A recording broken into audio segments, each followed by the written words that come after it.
tout le monde, ça fait un moment maintenant que j'ai plein de personnes qui viennent et qui me disent mais Steph, comment t'es devenue médium en fait? J'avais fait une première vidéo, je pense que c'était il y a 1 an et demi. On peut la retrouver sur YouTube, c'est une vidéo qui dure une dizaine de minutes je crois, où j'explique rapidement en fait par des gros événements du coup comment j'en suis devenue à devenir médium et énergéticienne. Mais là j'avais envie vraiment de vous faire une vidéo plus longue où j'aborde absolument tout, ou en tout cas l'essentiel, voilà, pour répondre à vos questions. Alors, pour commencer déjà, faut arriver à l'adolescence. Donc j'avais 13, 14, 15 ans. C'est dans ces moments-là déjà où j'avais de fortes prémonitions. Donc des flashs, des ressentis, des genres de trucs, des messages télépathiques, et qui s'avéraient vrais à chaque fois. Donc ça a commencé comme ça. Sur l'autre vidéo, je raconte quelques éléments plus en profondeur. J'ai une deuxième vidéo aussi où je raconte plus d'éléments qui sont vraiment personnels. Mais du coup, ça a commencé comme ça en fait, où il y avait des prémonitions et où ça pouvait pas du tout être lié au simple hasard des choses. Ça, c'est la première chose. Dans ma famille, j'ai absolument aucune médium, aucune énergéticienne. J'avais un membre de ma famille qui allait consulter des médiums. Moi, j'avais jamais trop compris le délire des médiums, surtout quand c'est de la voyance pure. Je comprends pas vraiment quand c'est à outrance l'utilité, en fait. Maintenant, j'en ai une vision différente vu que c'est mon métier et que j'arrive aussi à respecter le rythme des personnes aussi. Et il n'y a pas que de la voyance dans mes tirages de cartes, donc ça m'a permis à moi de trouver mon propre équilibre, en fait. Mais du coup, dans ma famille, il n'y avait absolument aucune médium, aucune énergéticienne, personne pour m'apprendre, en fait, les clés du métier. Ou tout ça, en fait, tout simplement. Et donc, en fait, avec ma famille, on en parlait, mais vraiment ouvertement. On a toujours cru aux esprits, les trucs comme ça, mais c'était plus en mode, vas-y, on se raconte des histoires qui font peur, des trucs comme ça, ou tiens, tu connais cette histoire et tout, genre de faits réels et tout, mais voilà, ça s'arrêtait à ça. On savait que Steph, elle avait un petit truc un peu bizarre, voilà, que clairement, elle était médium, mais on ne posait pas du tout le mot dessus. Puis moi, j'ai vécu comme ça.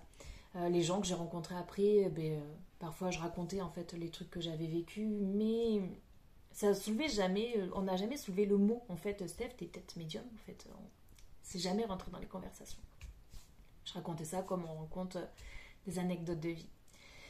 Et après la vie a fait que en fait je me suis fermée à tout ça. Vraiment les plus gros trucs de prémonition, j'ai eu quand j'étais dans l'adolescence.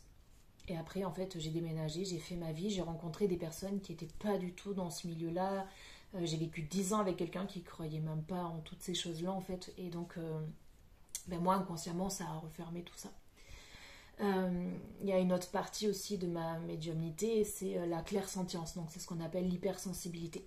C'est le fait de lire dans les gens, de savoir en avance ce qui va se passer, de ressentir aussi les gens, les personnalités. Pareil, la forte intuition. Et ça, en fait, je l'ai toujours eu. J'ai toujours eu aussi ce qu'on appelle l'intelligence émotionnelle. C'est-à-dire, ok, je me laisse guider par mes émotions. Parce qu'en fait, souvent, elles sont de vrais guides, même pour les gens autour de moi.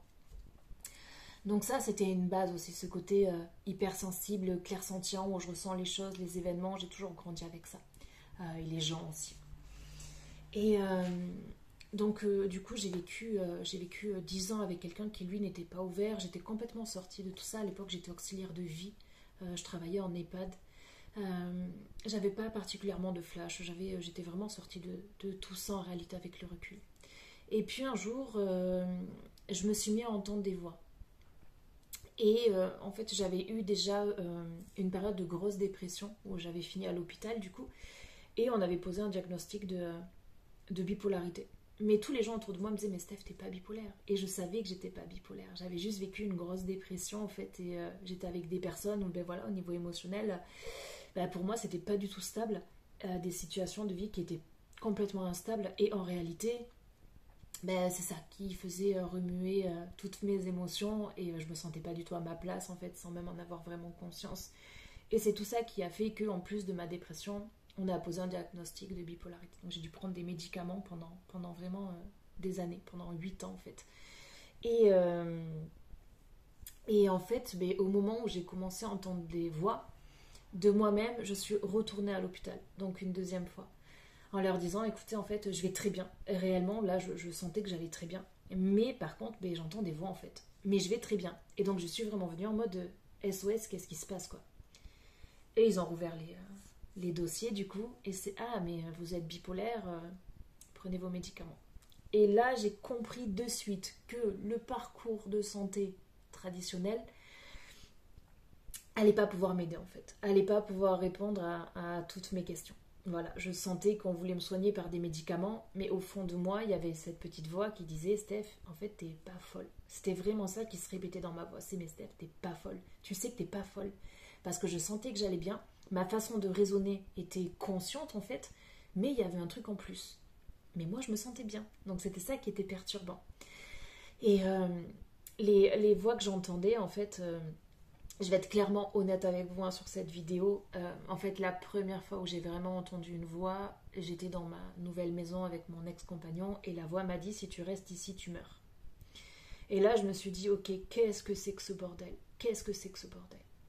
Parce qu'à ce moment-là, ma vie était un peu chaotique. Je venais d'avoir un accident de travail, je pouvais plus travailler à mon compte du coup, enfin travailler en EHPAD. Et et en fait, j'avais le prix de la maison à rembourser et tout ça, ça m'a vachement chamboulé. Plus ma relation, du coup, qui partait un peu en cacahuète et j'ai eu cette voix. Et je me suis dit, ok, là, je deviens réellement folle. Mais malgré tout, le lendemain où j'ai entendu cette voix, j'ai tout quitté. C'est de la folie, je le sais, j'ai tout quitté. Donc on a revendu la maison, j'ai pris un appartement toute seule. Pendant quelques mois, je suis restée toute seule et c'est dans ces temps-là, en fait, où je me suis rendu compte que vraiment les voix se renouvelaient. C'était pas des voix méchantes en fait, c'est ça qui était particulier, c'était même des voix qui me faisaient me sentir bien. Mais ça correspondait quand même comme à une sorte de doublement de personnalité, donc moi ça me perturbait beaucoup parce que je comprenais pas ce que c'était. D'où l'étape du coup de l'hôpital. Et où on m'a dit prenez vos médicaments et où moi je savais que c'était autre chose. Et en fait quand je m'exprimais, quand je disais clairement mais en fait non je vais bien, on me disait non non mais en fait vous êtes dans le déni, c'est votre maladie qui fait ça, c'est la bipolarité qui fait ça. On me donnait des cachets pour la schizophrénie et en fait sauf que ça coupait toute ma créativité, toute ma part imaginaire et tout et ça me rendait pas mieux en fait, au contraire ça me rendait encore plus triste. Donc du coup je rechutais dans des phases de dépression et de suite je me suis dit ok tu peux pas rester en HP, c'est impossible de rester en hôpital psy, il faut que tu arrives à sortir le plus vite possible parce que toi tu sais que tu vas bien malgré l'avis de tous les médecins, toi tu sais, tu vois, et les gens qui sont autour de toi, ils voient aussi que tu es une personne juste normale en fait et qu'il n'y a pas vraiment de trucs je me mets pas en danger, je mets personne en danger, enfin voilà, les seules phases que j'ai c'est des phases de dépression. Donc ce que j'ai fait, c'est que je leur ai dit, écoutez, moi je veux être placée en clinique. Parce que pour moi, ça allait être un peu comme une sorte de petite retraite de repos où j'allais pouvoir me ressourcer et passer à autre chose. Chance immense, synchronicité. Au bout de, je crois, 3 semaines, une place en clinique se libère. Donc l'hôpital me dit, ok, est-ce que tu vas être placée en clinique? J'ai fait, mais bien sûr. Et je vais en clinique. En clinique, on me dit, pour vous remettre sur pied, parce que vous êtes quand même en phase dépressive, on va vous garder pendant 3 à 6 mois. Ok, donc 3 à 6 mois enfermés en clinique. Sauf que moi, non, pas du tout, parce que moi je suis toujours dans le même état d'esprit de mais non, en fait je vais bien. Ok, je suis en phase dépressive, mais en fait je veux juste me sortir de ma phase dépressive et je vais bien en réalité. Et tu vois, à l'époque, je me rappelle, hein, à la clinique, je mangeais souvent avec une table de papy-mamie, tu vois, qui eux étaient là pareil pour des phases dépressives ou des troubles maniaco-dépressifs, donc l'ancienneté de la bipolarité. Et même ces gens, ils me disaient, mais en fait, tu vas bien. Même ils me disaient, mais on comprend pas ce que tu fais là, parce qu'en fait, j'avais toujours le smile et toujours cette énergie qui fait que, ben ouais, au vu des regards, même la dépression, elle prenait pas tant de place que ça. Et c'était frappant, en fait. Et au bout d'une semaine, j'ai dit, ok, en fait, là, je peux pas rester là. Je peux pas rester là. Et donc, je leur ai dit, contre toute avis médical, en fait, je m'en vais. On m'a dit, mais non, en fait, faut que vous restiez. J'ai dit, non, non, non, non, non, je m'en vais. Donc, j'ai quitté la clinique. J'ai quitté la clinique et j'ai eu une phase du coup où c'est quoi la clinique, je pense que c'est un mois après, un mois et demi après, 2 mois, où en fait sur les applis de rencontre, j'ai rencontré un homme du coup qui est devenu un de mes compagnons et dans sa famille il y avait une médium, donc lui était ouvert à tout ce milieu-là. Aucun endoctrinement ni rien, moi j'étais déjà assez perchée. En fait on a parlé de tout ça. Et puis un jour, je me suis dit, bon, là en fait, quand même, ma rupture de 10 ans, la vente de la maison, malgré tout ce que j'ai vécu, j'avais développé un peu d'anxiété sociale, je sentais que j'étais plus moi, donc je me suis dit, je vais aller faire une retraite pour les personnes hypersensibles. Donc là, vous allez voir où je veux en venir. Donc comme j'avais l'anxiété sociale et que je sentais que c'était pas moi, du coup, moi je suis une personne où quand je sens que c'est pas moi, je me challenge. C'est-à-dire que je dépasse mes limites complètement et je refuse en fait d'avoir justement les voix pessimistes dans ma tête en fait, parce qu'elles me détruisent plus qu'autre chose.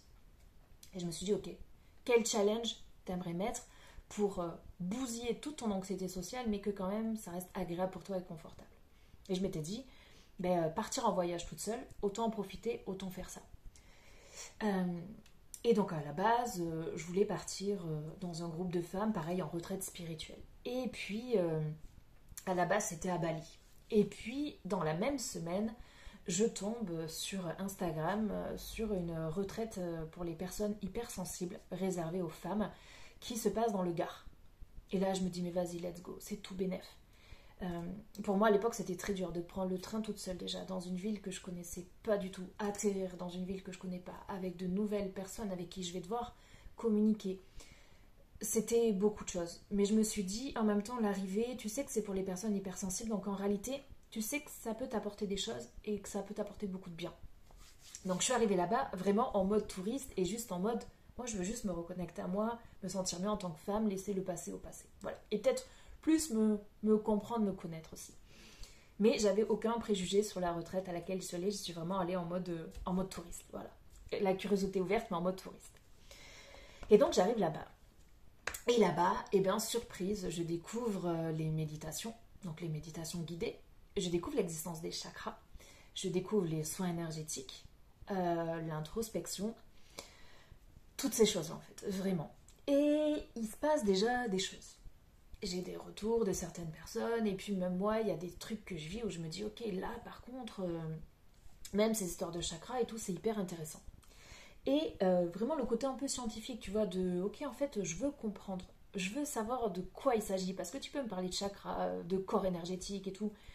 En fait, pour moi, c'était hyper abstrait, parce qu'en plus, je suis une personne vraiment cartésienne. Donc, du coup, je me disais, ok, c'est bien beau, hein, ok, ça fait du bien, ok, c'est agréable tout ça, mais...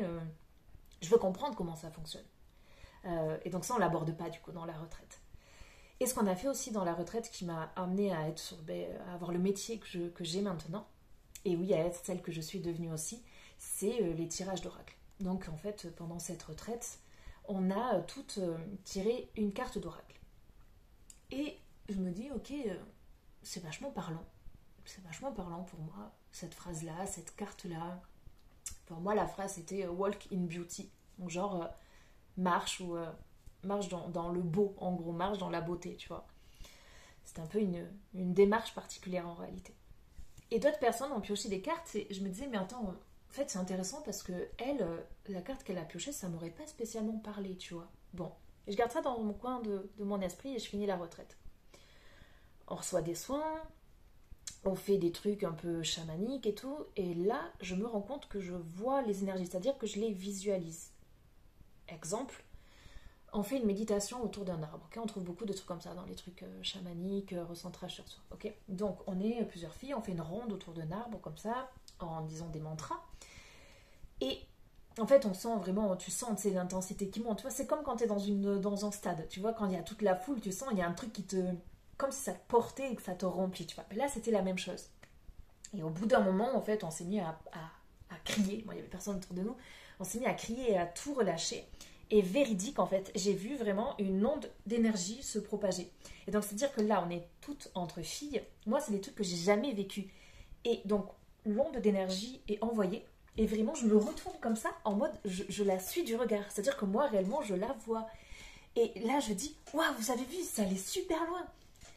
Et là, je tilte qu'en fait, je vois des trucs que probablement tout le monde ne voit pas. Ok, on les ressent, mais ok, là, Steph, par contre, c'est chelou. Bon, je rentre chez moi à Bordeaux, et là, je me dis, bon, ok, c'est parti. Là, on va commencer à s'intéresser aux oracles. Je ne suis pas du tout médium. À cette heure-là, encore, dans mon esprit, je me dis juste, il y a des trucs chelous. Il y a des trucs chelous, je veux comprendre, je veux m'intéresser, en tout cas, ça m'intéresse. J'achète un tout premier oracle, et de temps en temps, je tire une carte quand j'en ai besoin ou quand j'ai envie d'une réponse. Et étrangement, ça correspond toujours à ce dont j'ai besoin. Et donc, je me dis, c'est comme une énergie qu'on reçoit qui est la bonne fréquence, la bonne vibration, le bon message. Et je me dis, ok, Je me dis, bon, quand même, c'est toujours un petit peu les mêmes messages, un peu amour, amour conditionnel, spirit, ok. Je vais lire toutes les cartes. Il y a 50 cartes dans la boîte, je lis les 50 cartes. Et là, je me dis, ok, en réalité, il y a des cartes, si je les piochais, en fait, elles ne répondraient pas du tout à mes problématiques. Ça m'apporterait pratiquement rien, ou peut-être plus de questions ou des incompréhensions. Donc je me dis, ok, c'est chelou quand même. Du coup, scientifique, j'achète un deuxième oracle. Et je les tire en complément, je les tire ensemble. Et là, je me dis, putain, mais en fait, les messages se rejoignent. Là, c'est vraiment du délire par contre. Parce que certaines cartes sont complètement différentes dans les oracles en eux-mêmes, et en plus de ça, quand je tire les cartes, je tombe sur les mêmes fréquences, les mêmes vibrations, le même type de message qui m'apporte vraiment quelque chose, de la clairvoyance. Et là, je me dis, ok, j'achète un tarot. J'achète un tarot, comme les vieilles voyantes, à l'ancienne, et je commence à apprendre le tarot. Donc ça, le tarot, ça m'a demandé vraiment un apprentissage, parce que pareil, je voulais comprendre. Donc j'ai commencé par acheter moi des tarots illustrés. Donc vous voyez, c'est vraiment des tarots. Alors en fait, il y en a où, par exemple, quand vous tombez sur le 4 de bâton, vous allez avoir 4 bâtons dessinés. Vous tombez sur le 8 de coupe, vous allez avoir 8 coupes dessinées. Et dès le départ, moi je suis tombée, mais vraiment au hasard, sur des oracles comme ça illustrés. Pour commencer, en fait, moi je trouve ça génial. D'ailleurs, je travaille qu'avec ça et avec ma clairaudience du coup et mon clair ressenti, mais au niveau des tarots, je trouve que c'est l'idéal. Les oracles sont très parlants. Le tarot, comme ça s'apprend, le tarot, ou en tout cas qu'on véhicule, voilà, il y a des arcanes majeurs, des arcanes mineurs, j'ai eu envie de comprendre un petit peu tout ça. Donc j'ai commencé par apprendre certaines cartes. Donc pour apprendre, je regardais sur les réseaux sociaux. J'ai tout appris gratuitement. En réalité, j'ai jamais dépensé d'argent pour m'enseigner, pour apprendre. J'avais un truc inné, mais qui était juste de la passion et du plaisir à apprendre dès le départ. C'était le seul truc, mon leitmotiv, c'était ça. C'est juste, je veux découvrir. Et donc, j'ai commencé à écrire. Et puis, j'ai commencé à écrire tout ce que je ressentais quand j'avais une carte. Sans regarder, du coup, les significations des cartes. Et je me suis dit, putain, en fait, Steph, ce que tu es en train d'écrire, ça correspond exactement à l'énergie de la carte. Donc, écoute ton intuition. Le conseil, c'est ça. C'est écouter votre intuition quand vous tirez les cartes. Toujours. La petite voix dans votre tête, vous ressentiez corporel, c'est la clé. Et donc là, je me dis, ok, là, je tire les cartes pour moi au début. Et je vois que les messages qui tombent me parlent vraiment et que tout se complète. Et qu'en plus de ça, là, je tilte que les voix que j'entends, en fait, c'est des guides. Il faut savoir qu'en première étape, par contre, comme j'avais une phase de grande dépression et que j'avais des up et des down, j'ai dû, par contre, ces voix-là qui étaient dans ma tête m'en débarrasser. Donc à l'époque, j'ai pas fait de soins énergétiques ou de trucs vaudou ou quoi. En fait, j'ai juste parlé à ces voix en leur disant non, mais là en fait, stop. Moi, j'ai envie d'expérimenter la vie, j'ai envie de kiffer. Je sais que dans tous les cas, il y aura des choses difficiles. C'est juste la vraie vie. En fait, je veux vivre. En fait, je veux juste profiter. Voilà, c'est pas grave. Donc, parez-vous. Il n'y a plus de place en fait. Et ça a fonctionné. C'est-à-dire qu'à partir de ce moment-là, en fait, les voix ne prennent plus du tout, je leur laisse plus du tout la place qu'elles avaient avant. Et par contre, du coup, ça m'a permis de comprendre que j'avais des guides. Donc moi, je les appelle les guides. Certains appellent ça Dieu, certains appellent ça leur bonne étoile, et certains le conscientisent comme juste l'espoir, en fait. Voilà, c'est juste ça. C'est ouais, je crois à quelque chose, j'ai foi, en fait, en quelque chose, même si je sais pas ce que c'est. Il faut savoir que moi, je suis athée en plus. Hein. Donc voilà, je crois pas en Dieu, je crois pas en la Vierge Marie, toutes ces choses-là. Mais par contre, je crois aux énergies, aux messages qui sont véhiculés par ces entités-là. Voilà. Et la croyance collective, en fait. Et donc, en fait, j'achète les premiers oracles, je commence à les tirer pour moi, et là, je me dis, ok, là, c'est du délire, par contre. Les cartes, elles racontent vraiment des choses. Et donc, à l'époque, je suis sur Instagram, et j'ai une copine de collège, du coup, qui me dit, tiens, tu commences à tirer les cartes et tout. Je suis ouais. Elle me dit, en fait, je me suis déjà fait tirer les cartes, moi aussi je les tire. Et là, je me dis, bingo. Je me dis, ok, qu'est-ce qui est mieux que de tirer les cartes, d'expérimenter ça à quelqu'un qui a déjà reçu des tirages et qui connaît déjà le milieu. Donc, cette fille-là, je la connais depuis le collège, mais en soi, on ne connaît pas nos vies, en fait. On se suit sur les réseaux sociaux, mais voilà, moi je suis pas du tout du genre à fouiner la vie des autres, ça n'a aucun intérêt pour moi. Et en fait, je sais rien de ce qu'elle vit et de ce qu'elle a vécu par le passé en réalité. Et je lui dis, écoute, pour tester les cartes, est-ce que tu es d'accord pour que je tire les cartes et que je te dise ton enfance et ton présent? Juste ça, je te tire pas l'avenir, rien. Juste pour moi, voir, me positionner et voir s'il y a vraiment quelque chose, quoi. Ou si c'est juste mon imagination. Elle me dit, vas-y, let's go. Et donc là, je tire les cartes. Et elle me dit, en fait, Steph, t'as tout vu. C'est-à-dire que j'avais vu des événements passés j'avais entendu euh, des mots. Et en fait, sur le coup, tu vois, dans ma tête, je me dis, mais je peux pas lui parler de ça, c'est bizarre, en fait, ça n'a pas de sens, pourquoi je lui parlerais de ça? Et puis, en même temps, je me dis, mais si ça te vient à l'esprit, parle-lui, de toute façon, t'as rien à perdre, et tu verras bien jusqu'où les choses vont, en fait. Et même les mots que je lui disais lui parlaient réellement. Alors que moi, ça n'avait pas de sens pour moi, elle, ça avait une vraie résonance. Et j'ai vu des événements présents qui étaient... que je pouvais pas savoir, en fait. Des événements de vie que je pouvais pas savoir. Et là, je me dis, ok, là, c'est du délire. Et donc j'ai commencé à créer Chat Perché. Et c'est à ce moment-là où j'ai créé donc mon compte Instagram et où j'ai commencé des tirages de cartes gratuits. D'un, pour accompagner les gens, pour leur permettre de voir les messages des guides, de recevoir les messages donc de leurs âmes, de leur avenir aussi. Et moi, voir un petit peu toute l'étendue de tout ça. Parce que j'avais encore besoin de comprendre, de voir et d'expérimenter en fait. J'ai appris sur le tas en expérimentant, tout simplement, en faisant des tirages et en travaillant sur mon hypersensibilité du coup. C'est comme ça en pratiquant. Et donc j'ai lancé Chat Perché et pendant 3 mois, j'ai bossé en totale gratuité parce que je voulais renforcer tout ça.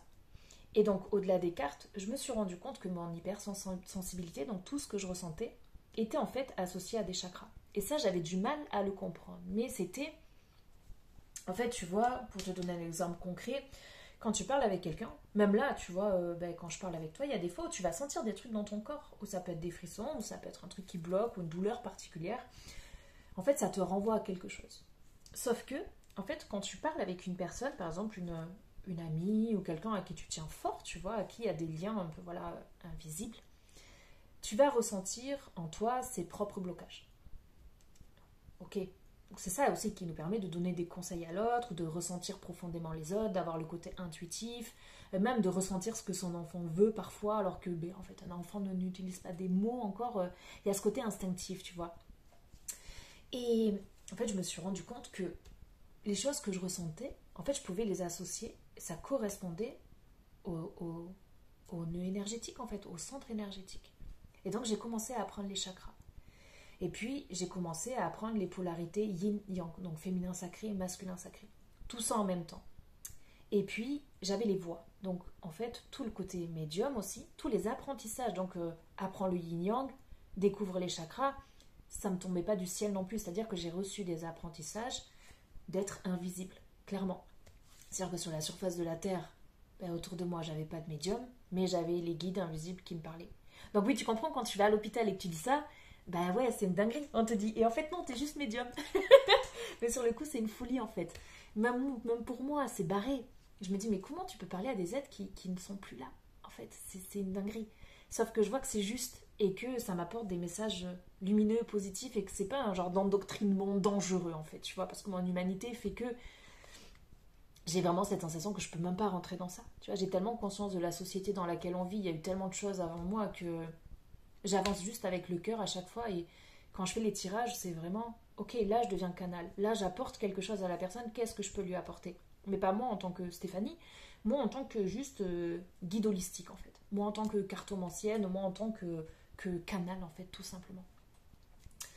Euh, et donc je vais ressentir même dans les silences en fait ce que la personne garde en elle, n'ose pas parler, ou les projets dont elle parle ou certaines choses bloquent. Avec les cartes, les canalisations, je vais réussir et les soins énergétiques à venir débloquer et à faire grandir les personnes en fait, mais c'est juste elles qui retrouvent leur propre équilibre en réalité.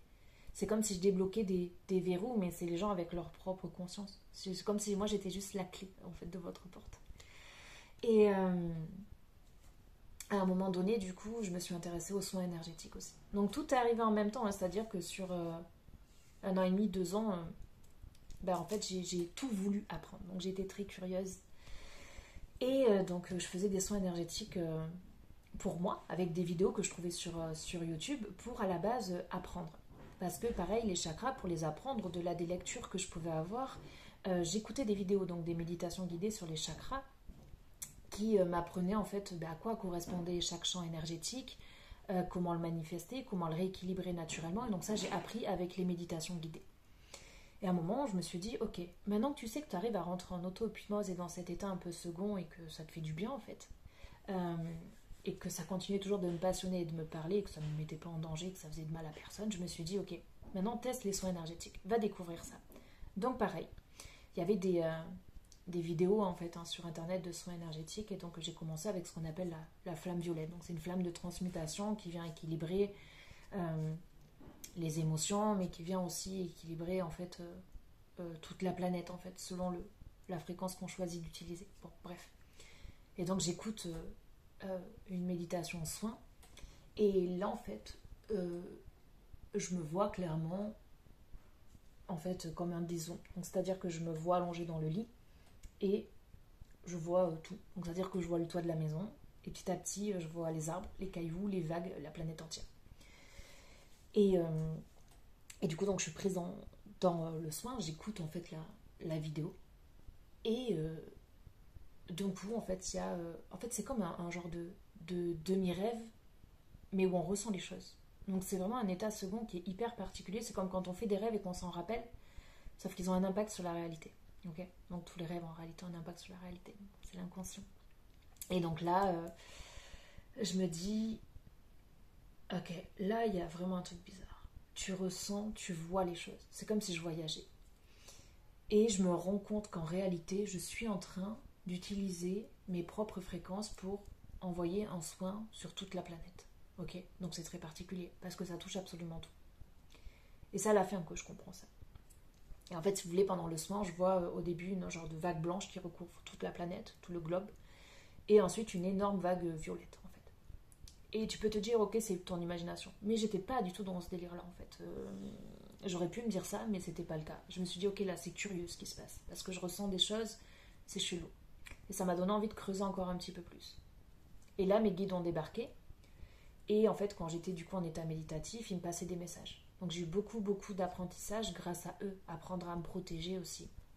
Tout ce qui est protection, tout ce qui est en fait des idées aussi, parce que les guides, notre propre âme, notre propre cœur, notre propre cerveau est un guide.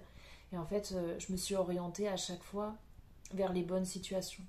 C'est-à-dire qu'à un moment donné, j'ai eu envie encore plus de découvrir les soins énergétiques parce que je pratiquais déjà toute seule de mon côté. J'avais déjà à cette époque commencé à faire des soins sur d'autres personnes à distance parce que je travaille qu'à distance. C'est là où pour moi c'est l'idéal. Mais je m'étais dit, je veux comprendre. Je veux échanger avec des personnes qui sont du milieu en face à face. Je veux comprendre parce que moi j'étais vraiment dans ma bulle depuis le départ. Et là je me dis, je veux des échanges, je veux des choses concrètes et je veux voir si je suis folle ou pas. Mon objectif c'est ça à la base. Et donc je fais mon premier degré Reiki. Et donc je débarque et tout est pareil. Je vois des formes, je vois des couleurs, je ressens des choses. Je fais un premier soin énergétique. Et en fait, la personne qui me fait son retour, elle voit les mêmes choses que moi.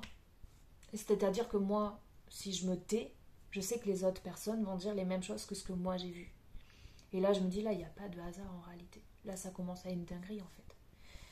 Et pareil, quand je voyais des couleurs, des formes, en fait, j'en parlais autour de moi, dans mon domaine privé, je veux dire, hein, pas du tout pendant la formation. J'ai eu mon premier degré Reiki, après j'ai arrêté en fait.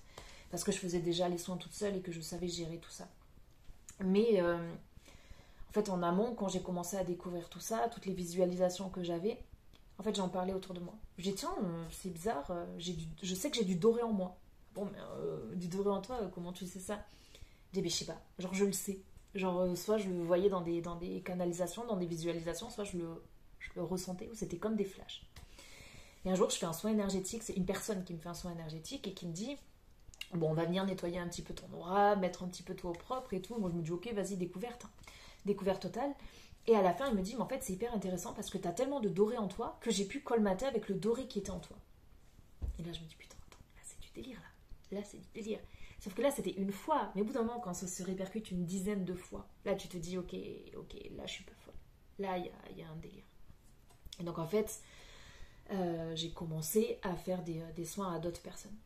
Et donc, pareil, là, j'ai voulu donner un soin à quelqu'un qui connaissait déjà les soins, pour avoir vraiment un vrai retour juste, en fait, où on me dise, non, Steph, là, tu planes complet, moi, j'ai rien ressenti du tout, où il n'y a rien, tu vois, Steph, c'est dans ta tête. J'avais vraiment besoin de me confronter à du haut niveau. Et donc j'ai pris une des femmes qui avait organisé, donc elles étaient deux, qui avait organisé la retraite pour les personnes hypersensibles. Et je lui dis, écoute Sandy, est-ce que tu es d'accord pour que je te fasse un soin énergétique, donc à distance? Mais par contre, donc elle me dit oui. Et je dis, mais par contre, je te donne pas la date exacte. ok, je te dis pas exactement comme ça, et en fait, on se laisse pas porter par notre mental, le retour sera vraiment juste, en fait. Et moi, je veux voir si vraiment ça a des répercussions. Et donc, un soir, je crois que c'était un vendredi soir, je lui fais le soin. Et je me dis, le lendemain matin, tu lui feras un retour. Tu lui feras un message en lui disant, bon, écoute, voilà, là, je t'ai fait le soin, est-ce que tu peux me faire des retours? Comment tu te sens? Est-ce que tu as vu un truc particulier et tout? Le lendemain matin, je me réveille, et là, j'ai plein de messages d'elle. Alors, j'ai rien envoyé encore. Steph, est-ce que tu m'as fait le soin? Parce que là, je suis par terre chez moi, j'ai des bouffées de chaleur, et en fait, je suis sur mes toilettes, quoi. Elle m'a dit, j'en peux plus. Eh ben ouais, en fait, je lui avais fait le soin. Et là, pareil, c'est comme les tirages de cartes, je me suis dit, ok, mais là, c'est une dinguerie. Là, il y a quelque chose, en fait. C'est pas juste mon imagination. Et j'ai continué les soins énergétiques comme ça. J'ai continué à travailler ma protection, moi aussi. Tout ce qui était épuration, purification et tout. J'ai continué à apprendre aussi ce que c'était que les corps énergétiques, les vibrations, le taux vibratoire, comment guérir avec l'énergie, comment moi déjà me guérir. Je me suis vraiment servi de moi comme de mon propre cobaye, en fait.